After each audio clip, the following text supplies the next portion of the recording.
Adverb में हम आगे पढ़ते हैं। देखो टी डबल ओ इसको कहते हैं टू का प्रयोग अनप्लीजेंट एडजेक्टिव के साथ होता है। अनप्लीजेंट एडजेक्टिव देखो कौन कौन से, इसका मतलब होता है आवश्यकता से अधिक, मोर देन रिक्वायर्ड, जो अच्छे नहीं है। जैसे बैड है, बैड बुरा है तो टू बैड। टू नॉटी मतलब शरारती, अच्छा नहीं है, तो ये क्या है, अनप्लीजेंट यानी असुखद है। ठीक है, तो टू का मतलब टू नॉटी लगाएंगे, अनप्लीजेंट एडजेक्टिव हो गया, असुखद है, तो इसके आगे नॉटी का मतलब शरारती होता है। टू वीक्ड, टू फैट मोटा, डल मतलब भद्दा, टू डल। ठीक है, जैसे मैंने सेंटेंस लिखा, the house is too small for me, यानी ये जो घर है वो आवश्यकता से बहुत छोटा है, यानी मेरे लिए बहुत छोटा है, बहुत छोटा है, तो यहाँ पे टू का प्रयोग होगा। ये तो अनप्लीजेंट एडजेक्टिव है, जो इतना छोटा नहीं होना चाहिए था, तो उसके लिए यहाँ क्या है, टू का प्रयोग है। मतलब यही हुआ ना भाई, बहुत छोटा है, तो ये अनप्लीजेंट एडजेक्टिव के साथ फिर क्या, टू का प्रयोग होगा। सेंटेंस सही है। फिर the price of iron is too high, यानी इस स्त्री की जो कीमत है बहुत ज़्यादा हाई है। ठीक है, तो ये भी है, बहुत ज़्यादा हाई है, तो अनप्लीजेंट एडजेक्टिव हुआ, असुखद बात है, ये अच्छी बात नहीं है ना, तो इसके लिए टू का प्रयोग हुआ। यहाँ पे टू का प्रयोग अनप्लीजेंट एडजेक्टिव के साथ होता है। ठीक है, जैसे वेरी का प्रयोग जो होता है वो प्लीजेंट और अनप्लीजेंट दोनों एडजेक्टिव के साथ होता है। प्लीजेंट मतलब सुखद एडजेक्टिव और अनप्लीजेंट मतलब असुखद, हिंदी में बोलते हैं ना। देखो I am very glad to meet you, अब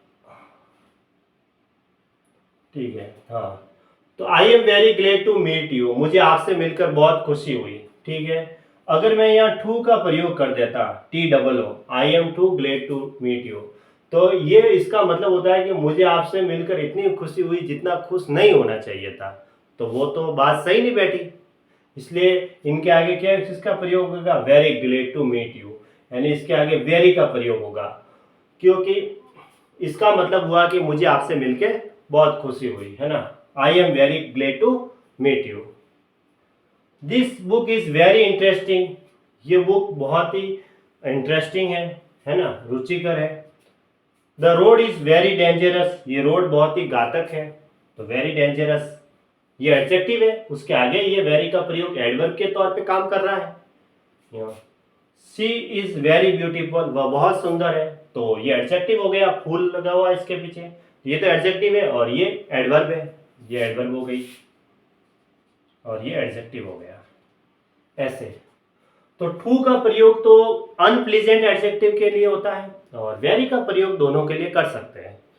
अगर यहाँ पे टू का प्रयोग कर देते तो I am too glad to meet you, तो इसका मतलब हो जाता है कि मुझे आपसे मिलकर इतनी खुशी हुई जितना खुश नहीं होना चाहिए था, तो फिर वो रॉन्ग हो जाता। I am very glad to meet you, मुझे आपसे मिलकर बहुत खुशी हुई। ऐसे टू का प्रयोग देखो, he is too intelligent to be cheated, to be cheated, देखो टू का प्रयोग किया जाता है ना। वह इतना इंटेलिजेंट है या इतना होशियार है कि धोखा नहीं दिया जा सकता, उसे धोखा नहीं दिया जा सकता, इसका मतलब ये होता है वह इतना होशियार है कि उसे धोखा नहीं दिया जा सकता। He is too intelligent to be cheated, यहाँ नीचे लिखा भी है, he is so intelligent that he can not be cheated, है ना। ये है टू का प्रयोग होता है। आगे अगर टी डबल ओ है तो फिर आगे टी ओ आएगा, टू का प्रयोग होता है। इसका मतलब एक सेंटेंस का मतलब समझोगे तो आगे भी समझ में आ जाएगा, यूँ कि वह इतना होशियार है कि उसे धोखा नहीं दिया जा सकता, है ना। He is too intelligent to be cheated. None too का मतलब होता है none very, not very, none very not very. ठीक है, मतलब नन टू का मतलब नॉट वेरी, इसका प्रयोग प्लीजेंट और अनप्लीजेंट दोनों एडजेक्टिव के साथ होता है। जैसे सेंटेंस लिखा, दिस ऐसे इज नन टू गुड, इस नन टू का मतलब क्या था, नॉट वेरी, यानी कि ये ऐसे, ये निबंध बहुत अच्छा नहीं है ना, बहुत अच्छा नहीं है, तो नन टू का मतलब याद रखना है नॉट वेरी। अगर नन टू का प्रयोग करें तो इसका मतलब हुआ कि जैसे सेंटेंस में ये निबंध तो इसका सब्जेक्ट हो गया, बहुत अच्छा नहीं है। ठीक है, नॉट वेरी यानी बहुत अच्छा नहीं है, जैसे अच्छी गुड एडजेक्टिव आ गया तो बहुत अच्छा नहीं हुआ। ऐसे नॉट वेरी इसका मतलब होता है नॉट वेरी। दिस ऐसे इज नन टू गुड, इसका मतलब हुआ ये निबंध बहुत अच्छा नहीं है। मैंने इसका हिंदी में मीनिंग भी लिखा है, यह निबंध बहुत अच्छा नहीं है। नन टू का मतलब होता है नॉट वेरी। बस इतना ध्यान रखोगे और एक सेंटेंस याद रखोगे, इसका मीनिंग याद रख लो, बस बहुत है। दिस ऐसे इज नन टू गुड, यह निबंध बहुत अच्छा नहीं है। इसका प्रयोग प्लीजेंट और एडजेक्टिव और अनप्लीजेंट एडजेक्टिव दोनों के साथ होता है, ठीक है। और टू का प्रयोग होता है, आगे टी डबल होगा तो पीछे यहाँ पे टू होगा, ये ध्यान रखो। ये भी एग्जाम में आता है, हाँ, ये वाला इंपॉर्टेंट है, ऐसा नहीं है। और ये भी आया हुआ है, एक वेरी वाला भी एग्जाम में आया हुआ है, CGL मेंस में आया हुआ है। I am very glad to meet you, यहाँ टू नहीं आएगा, आई एम क्या आएगा, very glad to meet you, मुझे आपसे मिलकर बहुत खुशी हुई, है ना। ऐसा नहीं कह सकते कि मुझे आपसे मिलकर इतनी खुशी हुई जितना खुश मुझे नहीं होना चाहिए था, ऐसा तो नहीं कह सकते ना। तो फिर यहाँ पे वेरी सही है, ये है, ठीक है। टू का प्रयोग तो अनप्लीजेंट, कोई असुखद बात होती है ना तो वहां पे करते हैं।